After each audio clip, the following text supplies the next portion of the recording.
көкөніс шырындарының арасында сәбіз шырыны көшбасшы болып табылады. Оның құрамында ең бай дәрумендер бар және көптеген көкөністермен жақсы үйлесімді.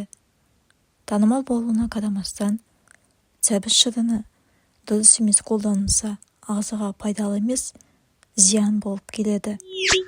Әсіресе кейбір созылмалы аурулар болған кезде сәбіз шырынын қолдану арқылы организмнің дәрумендер қорын толықтырып қана қоймай, сонымен қатар көптеген аурулармен күресуге болады. Кейбір жағдайларда оның профилактикалық әсері бар. Диагнозға байланысты шырынның мөлшерінде оны дәрілік мақсатта қолдану ерекшеліктерінде білу керек.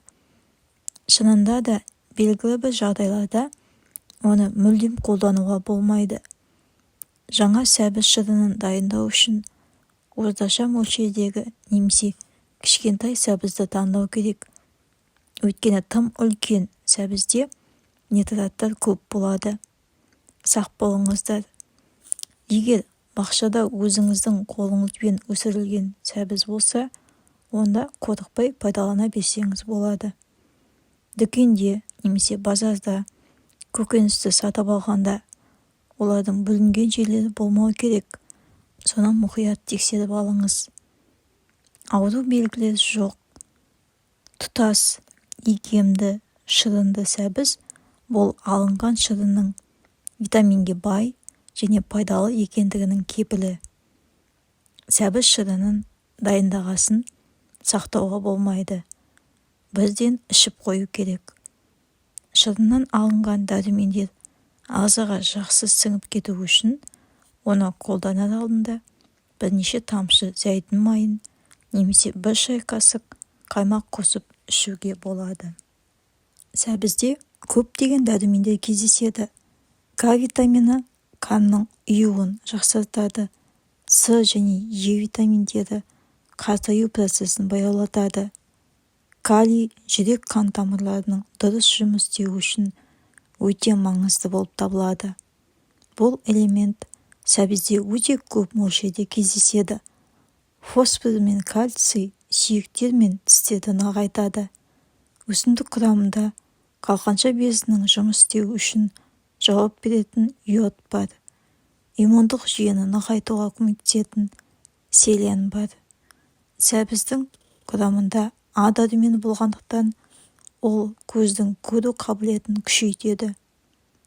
Көзді қалыпқа келтіру үшін көкөністі үнемі тұтынып отыру қажет. Сәбіз жүректің жұмысын көмектеседі, қандағы холестерин деңгейін қалыпқа келтіреді. Гипертониямен ауыратын адамдардың қан қысымын төмендетеді. Сәбізді күнде жеу инсульт қаупін азайтады және қан тамырларын күшейтеді. Варикозды қан тамырлары кезінде сәбіз пайдалы болып табылады. Сәбіз сонымен қатар ас қорыту жүйесінің жұмысына үлкен әсер етеді. Соның арқасында метаболизм тездейді. Бұл салмақ жоғалту үшін өте пайдалы. Көкөніс ішектің жұмысын жақсартады, іш қатуды жеңілдетеді және ағзадан токсиндерді, уларды, ауыр металдарды шығарады.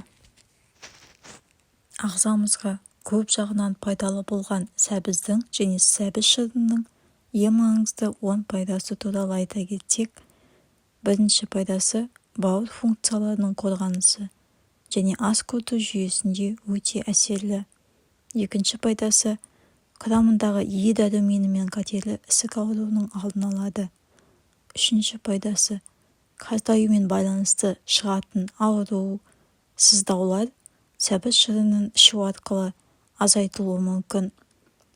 Төртінші пайдасы табиғи А дәруменінің қайнар көзі болғандықтан көз саулығын, көру қуатын арттырады, сүйекке және остеопорозға жақсы әсер етеді. Бесінші пайдасы құрамындағы калий мен холестеринге және гипертонияға қарсы күреседі. Алтыншы пайдасы өт және бауыр ферменттерінің жақсаруына әсер етеді. Май жиналуын азайтады. Жетінші пайдасы теріні жандандырады, әдемілейді. 8-ші пайдасы сәбіз шырыны күшті антиоксидант бета-каротиннен бай болғандықтан жасуша дегенерациясының алдын алады. 9-ші пайдасы біраз лимон және зәйтүн майы қосылып дайындалған сәбіз салаты немесе сәбіз шырыны зейінді ашады, ойлау қабілетін дамытып, үйренуді жылдамдатады. 10-ші пайдасы сәбіздің және сәбіз шырынының калориясы аз болса да қарынды тойдырады. Арықтауда және салмақты сақтауда жақсы әсер етеді. Күніне 1-2 дана кішкене сәбіздің желінуі немесе шырынның ішуі қарынды тойдырады.